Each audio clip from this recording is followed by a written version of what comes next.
Mother's day की शुरुआत Shah house में एक खास आयोजन के साथ होती है, जहां सबने मिलकर अनुपमा को सम्मान देने का फैसला किया है। उसे बैठाकर बताया जाता है कि यह सारा आयोजन खास उसी के लिए रखा गया है। ईशानी मुस्कुराते हुए अनुपमा को बताती है कि वे सब मिलकर गेम खेलेंगे और अनुपमा उनकी जज होगी। अंश भी एक्साइटमेंट से गेम के नियम समझाता है कि अनुपमा बॉल फेंकेगी और जिसे बॉल लगेगी वह आउट हो जाएगा। सभी ध्यान से उसे सुनते हैं। खेल की शुरुआत होते ही अंश बॉल फेंकता है और वह सीधा जाकर राघव को लगती है। सभी चौंक जाते हैं। उसी वक्त तोशु कहता है कि राघव को उसी ने बुलाया है ताकि गेम और भी मजेदार हो जाए। उधर मां अनुपमा की कई बातें याद करती है और कुछ चिंतित नजर आती है। दूसरी ओर आर्यन भावुक होकर कहता है कि वह हर साल मदर्स डे पर रोता था, सोचता था कि सभी के पास मां है, लेकिन उसके पास क्यों नहीं। उसे लगता था कि जिस इंसान से सबसे ज्यादा नफरत करता था वही उसकी मां निकली। जब उसे मां मिली तब एहसास हुआ कि इंसान जैसा भी हो, मां से नफरत करना नामुमकिन है। ख्याति और आर्यन गले लगते हैं और चारों ओर तालियों की गूंज सुनाई देती है। प्रेम की आंखों में आंसू हैं। वह भावुक होकर कहता है कि आज वाकई में मदर्स डे का मतलब समझ में आया। हर चेहरा मुस्कुराता है, हर आंख खुशी से चमकती है। उसी दौरान पराग सबका ध्यान आकर्षित करते हुए कहता है कि जब सब लोग यहाँ मौजूद हैं, तो वह एक महत्वपूर्ण सूचना देना चाहता है। वह गौतम और प्रार्थना की ओर देखते हुए बताता है कि लंदन में उनके नए शोरूम की तैयारी चल रही है और वह चाहता है कि गौतम और प्रार्थना वहां जाकर बिजनेस को संभालें। प्रेम और राही एक दूसरे की ओर देखते हैं, जैसे कोई तूफान आने वाला हो। पराग कहता है कि उनका घर भी लंदन में है, इसलिए किसी तरह की कोई परेशानी नहीं होगी। वह कहता है कि यह मौका नई शुरुआत का है। लेकिन तभी प्रेम बोल पड़ता है कि प्रार्थना लंदन नहीं जाएगी। राही भी सहमति जताते हुए पराग के फैसले का विरोध करती है। पराग गुस्से में कहता है कि यह फैसला वह लेगा, कोई और नहीं। लेकिन प्रेम शांत पर दृढ़ स्वर में कहता है कि यह फैसला केवल और केवल प्रार्थना का होगा, वह किसी और के कहने पर नहीं जाएगी। पराग कहता है कि उसने सोच समझकर ही यह फैसला लिया है, लेकिन प्रेम का विरोध जारी रहता है। गुस्से से बिफरते हुए पराग चिल्लाता है, पर प्रेम पीछे नहीं हटता और कहता है कि उसकी आवाज को कोई चिल्ला कर दबा नहीं सकता और न ही गौतम की हरकतों को नजरअंदाज किया जा सकता है। प्रार्थना यह सब सुनकर दुखी हो जाती है और कहती है कि वह लंदन नहीं जाएगी।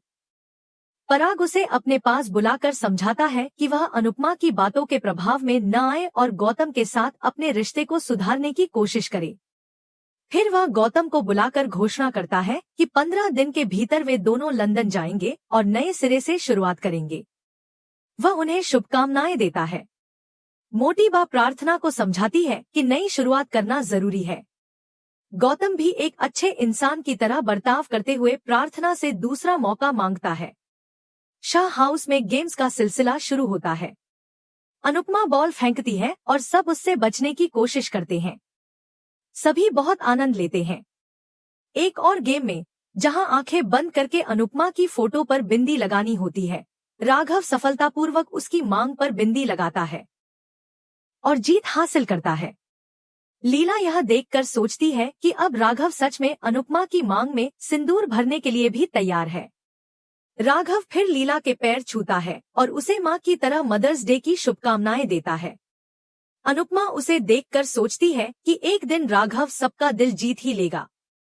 अनुपमा माही को ढूंढती है, लेकिन परी बताती है कि वह नाराज है और उनके साथ सेलिब्रेशन में शामिल नहीं होगी। अनुपमा राही को याद करती है और तभी राही और प्रेम वहां आ जाते हैं। अनुपमा की आंखों में चमक लौट आती है। राही दौड़कर उसे गले लगा लेती है। वे दोनों मिलकर अनुपमा को मदर्स डे की शुभकामनाएं देते हैं। माही उन्हें देखकर सोचती है कि सब लोग अपनी अपनी दुनिया में खुश हैं और अनुपमा उसकी मां होने का सिर्फ दिखावा कर रही है। उसे लगता है कि अनुपमा बिना उसे शामिल किए ही मदर्स डे मना रही है। दूसरी ओर मोटी बा पराग से कहती है कि प्रार्थना और गौतम को लंदन भेजने के बाद उसे अब आर्यन पर भी ध्यान देना चाहिए।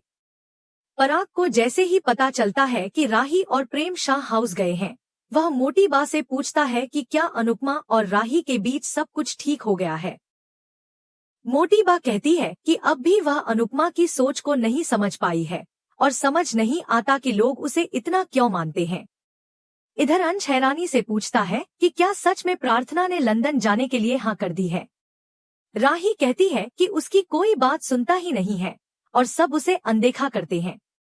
यह बात सबको नाराज कर देती है। प्रेम फिर दोहराता है कि वह प्रार्थना को लंदन नहीं जाने देगा। अनुपमा भी कहती है कि प्रार्थना को गौतम के साथ मत जाने देना, उसे डर है कि गौतम उसका बुरा करेगा। वह यह भी कहती है कि उसे समझ नहीं आता कि पराग को गौतम की असलियत क्यों नहीं दिखाई देती। अनुपमा प्रेम और राही से आग्रह करती है कि चाहे कुछ भी हो जाए, वे दोनों गौतम को उसके मकसद में सफल न होने दें। तभी परी कहती है कि अब इन सब बातों को छोड़कर मदर्स डे को एंजॉय किया जाए। सभी फिर से जश्न में डूब जाते हैं, डांस करते हैं, मुस्कुराते हैं और साथ मिलकर उस दिन को खास बनाते हैं। लेकिन तभी अनुपमा को माही का कॉल आता है, जिससे वह चौंक जाती है। वह तुरंत माही के कमरे की ओर दौड़ती है, लेकिन कमरे में पहुंचने पर देखती है कि माही वहां नहीं है। उसकी चिंता और भी बढ़ जाती है। तभी फिर से माही का फोन आता है और अनुपमा का दिल तेजी से धड़कने लगता है। अनुपमा जैसे ही माही के कमरे में पहुंचती है, वह हैरान रह जाती है क्योंकि माही वहां मौजूद नहीं होती।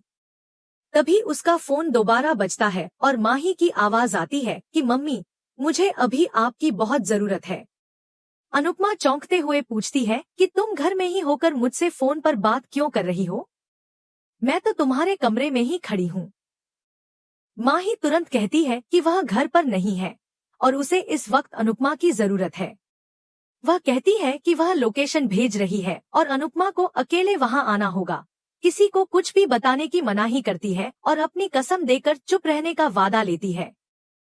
अनुपमा घबरा जाती है और बार बार पूछती है कि आखिर ऐसा क्या हो गया है जो माही को इतने गुप्त तरीके से बुलाना पड़ा। माही सिर्फ इतना कहती है कि समय बहुत कम है और वह जल्दी वहां पहुंचे। फोन कटते ही अनुपमा बेचैन हो जाती है और उसका मन अनेक आशंकाओं से भर जाता है। वह सोचती है कि न जाने माही किस मुश्किल में है, उसका व्यवहार बहुत अजीब हो गया है। अनुपमा भगवान से प्रार्थना करती है कि माही ठीक हो और कोई अनहोनी ना हो। इस बीच दूसरी ओर ख्याति को आर्यन की चिंता सताने लगती है, क्योंकि सुबह से वह भी गायब है। ख्याति डर जाती है कि कहीं आर्यन घर छोड़कर तो नहीं चला गया। वह उसके दिए गिफ्ट्स को निहारते हुए सोचती है कि इतने सालों बाद जब वह अपने बेटे से मिली है, तो अब दोबारा उसे खोना नहीं चाहती। इधर अनुपमा सबको झूठ बोल देती है कि वह किसी जरूरी मीटिंग में जा रही है।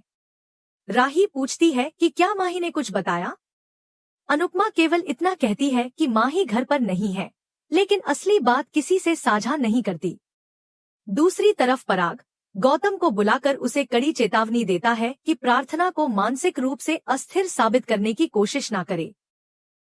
पराग साफ कहता है कि भले ही प्रार्थना की शादी हो गई है, लेकिन वह अब भी उसकी बेटी है और उसकी आंखों में आंसू उसे बर्दाश्त नहीं। गौतम झूठे अंदाज में माफी मांगता है और कहता है कि वह सब कुछ ठीक करेगा।